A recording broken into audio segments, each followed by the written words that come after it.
Sa video na ito ay pag-usapan po natin ang isa sa mga pinakamainit na usapin ngayon dito sa crypto space. At yan po ang posibleng pagbaba ni XRP pabalik sa $1.60 na presyo.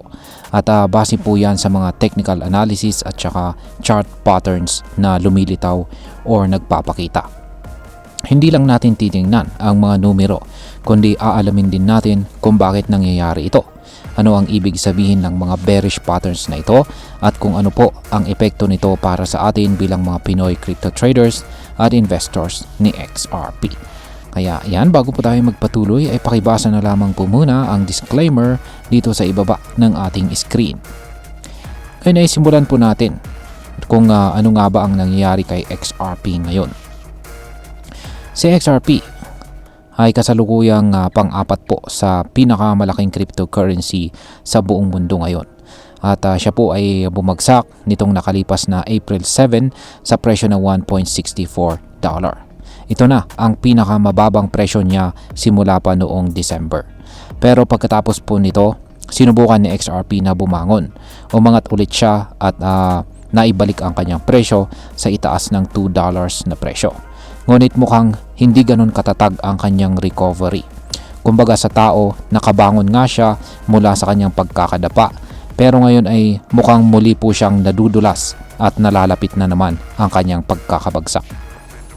Ngayon ay ano po ang ibig sabihin ng rising wedge breakdown? Yan, meron po tayong isang pattern dito. Yan. Yan po ay binubuo ng dalawang kulay puti na linya. Yan, at yan po yung rising wedge pattern dito. Ayan, at mapapansin natin dito na nagkaroon po siya ng breakdown or breakout sa lower portion nito. Ayan, ano ang ibig sabihin nito? Ayan, ang sinasabing dahilan ng posibleng pagbagsak ni XRP ay dahil po kasi sa tinatawag na breakout na ito. Ayan, ang rising wedge breakdown or breakout na ito.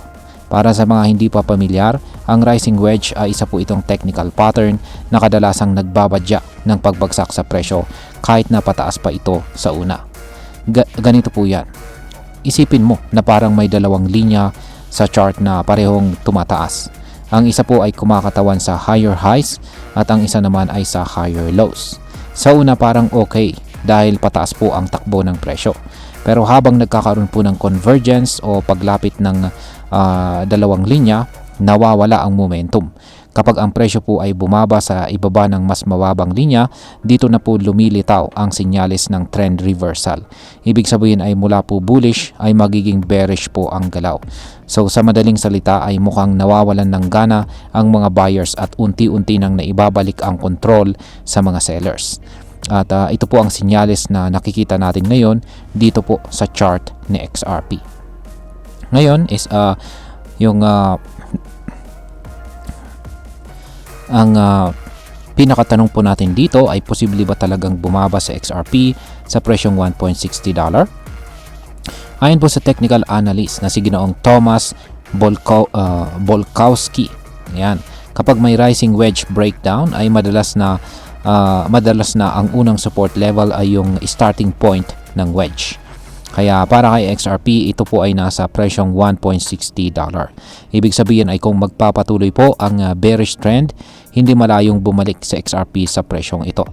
Dagdag pa rito ay may isa pang indikasyon na bearish itong si XRP.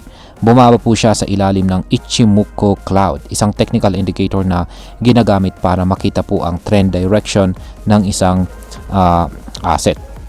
Ayan, nakikita na rin natin dito sa chart yung Ichimoku Cloud. Yan, linagyan naman po ng label. At nakikita po natin na yung mga candlestick ni XRP ngayon ay nasa ilalim nito. Ayan, kapag ang presyo naman po ay nasa itaas ng cloud ay bullish po yan. Pero kung nasa ilalim ng cloud ay gaya ng sitwasyon ni XRP ngayon, malinaw po na bearish ang kanyang galaw. Ngayon is bakit po may mga nagsasabing aabot naman si XRP sa presyong $24? Ayan. Sa kabila ng lahat ng ito ay may mga eksperto pa rin na naniniwalang si XRP ay aabot daw sa presyong $24 ngayon mismong taong ito. Ayan. At isa na po rito si Ginoong Da Vinci Jeremy. Isa po siyang kilalang crypto educator. Ayon sa kanya ay maraming opisyal sa Amerika ang sumusuporta kay XRP. Kaya possible raw itong magdulot ng massive rally. Kung mangyayari nga ito, kailangang umakyat ni XRP ng mahigit 1,000% mula sa kanyang kasalukuyang presyo na nasa $2.07. Pero heto po ang catch. Sinabi rin ni Ginong Jeremy na hindi niya inirekomenda ang pagbili ng XRP. Ang tawag pa nga niya rito ay Bankers Coin dahil daw ito ay hawak ng mga institution at mga bangko. Ang kanyang payo ay ibenta ang XRP at bumili na lang ng Bitcoin. Ngayon ay pag-usapan na po natin ang posibleng maging epekto nito para sa atin bilang mga Pinoy crypto traders at investors na XRP. Para sa atin bilang mga Pinoy na nasa crypto, mahalagang maintindihan po natin ang ganitong mga galaw sa market. Ang chart patterns tulad po ng rising wedge pattern na ito ay hindi po ito basta-basta. Kung hindi po tayo marunong magbasa nito, pwedeng malaki po ang mawala sa atin, lalo na kung pumasok tayo sa maling timing. Kung ikaw po ay short-term trader, ang ganitong balita ay isang warning sign. Maring hindi pa ito ang tamang panahon para pumasok kay XRP kung hindi po natin nakikita ang malinaw na trend reversal. Pero kung tayo naman po ay long-term investor at naniniwala po tayo sa potensyal na XRP, maaaring gamitin po natin ang pagbaba ng presyo bilang pagkakataon para makabili po tayo sa mas murang halaga. Always DYOR or do your own research. Wag lang po basta sumunod sa hype o sa sinasabi ng kahit sinong influencer.